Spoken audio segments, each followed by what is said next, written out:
Here it is, the first look at Total War Warhammer 3 gameplay. Today we'll be testing our mettle in an epic new game mode, Survival Battle. Survival battles drop us into the heart of enemy territory. To prevail, we'll need to deploy our defenses by spending supplies on a variety of barricades, projectile towers, traps, reinforcements, and buffs.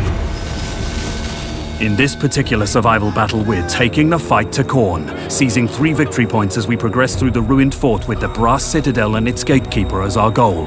But our invasion into Khorne's domain will be hard fought. We'll be repelling 3 waves of lesser demons before going toe-to-toe with an exalted bloodthirster.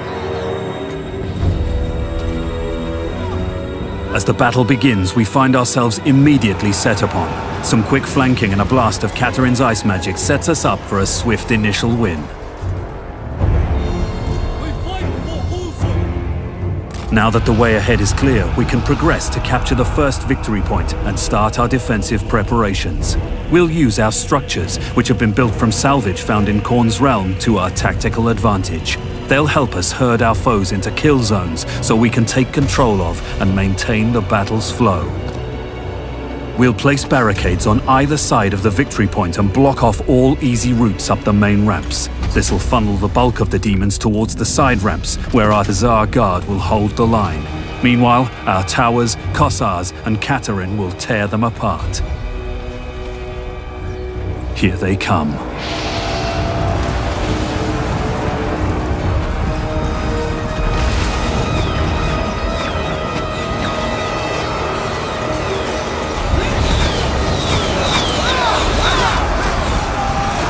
Katerin uses her Lure of Ice to quickly slide between engagements.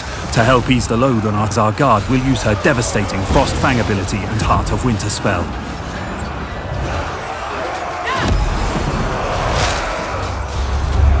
Against such insurmountable odds, our warriors are sure to tire and take losses.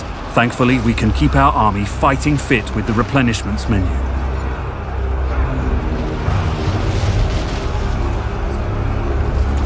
Likewise, we can dramatically improve a unit's performance with the upgrades menu, where we'll buff weapons, armor, and other essential items.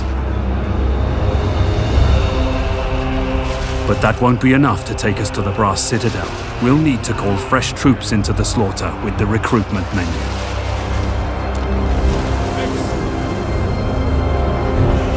Our defense is holding thanks to our Streltsy reinforcements, but the demons keep coming.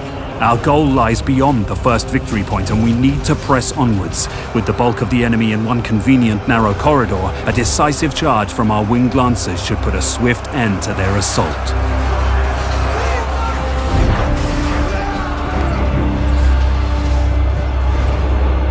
We must press on into the blood pits and seize the icon of blood! We've survived the first wave and can press our invasion deeper into enemy territory.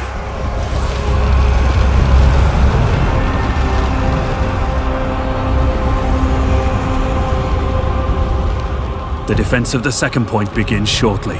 We've only a brief respite before the demonic hordes come anew, and haven't much time to arrange our units and structures.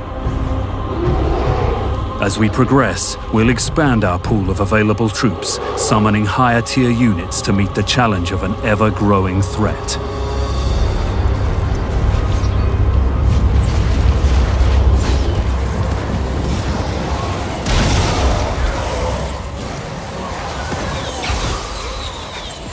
With healing and buffing abilities, and a bear mount to briskly carry him between units in need, the Patriarch is a strong addition to our forces. Many a Chaos slave has fallen to Little Grom's ancient and roaring fusillades. Fighting alongside it stokes pride into the hearts of all Kislevites. And rightfully so. Right now, Little Grom, with help from the Ice Guard and other units, is making steady work of the demons assaulting our western wall.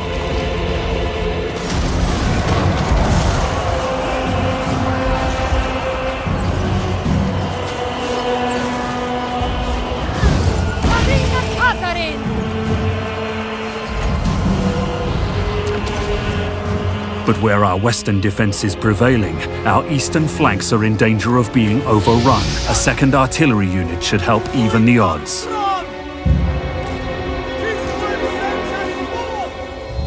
Although advancing's our primary focus, we'll leave a rearguard to protect the bulk of our army. Losing a victory point and getting flanked now could spell disaster. One final push to the boiling moat! We must seize the icon of torment and tempt Khorne's Gatekeeper from his lair! Here we make our final push. Tired and bloodied from our march into chaos, we face two waves of demons, bolstered with heroes, cavalry, artillery, and the Gatekeeper himself. Now is the time to rain the full force of Ursun's wrath down upon our foes, and do our best to survive. But to endure the coming storm, we'll need Kislev's fiercest defender. Despite Khorne's overwhelming numbers, we're standing strong. Kislev's superior ranged capabilities mixed with the staunch bulwark of the Dark Guard and the capacity to restore our troops from the replenishment menu and the Patriarch's abilities means we're deeply entrenched. With that in mind, we can stand to be a bit more aggressive. With so many demons packed together tightly, Katarin's Frostfang ability and her other offensive spells prove ruinous. And with Khorne focused on piercing our Tsar wall, we can unleash our Warbear Riders and other cavalry to wreak havoc in their flanks. Add the Elemental Bear's ranged Elemental Breath ability and a continuous rain of fire from our little Grom units, and we soon find ourselves prevailing against the third wave. Prepare for the fight of your lives! Here he is, the Gatekeeper, an exalted bloodthirster. This greater demon of Khorne is war, brutality, and murder incarnate. No mortal man could hope to stand against one and survive. Thankfully, we have a giant ice bear. If we're not careful, Khorne's Gatekeeper will systematically devastate and rout our infantry, sowing discord and creating holes in our wall. We need to keep him focused on the Elemental Bear whilst peppering him with ranged attacks and spearing him with our anti-large infantry, like the Ice Guard. The quicker we tank the Gatekeeper down, the sooner we claim victory.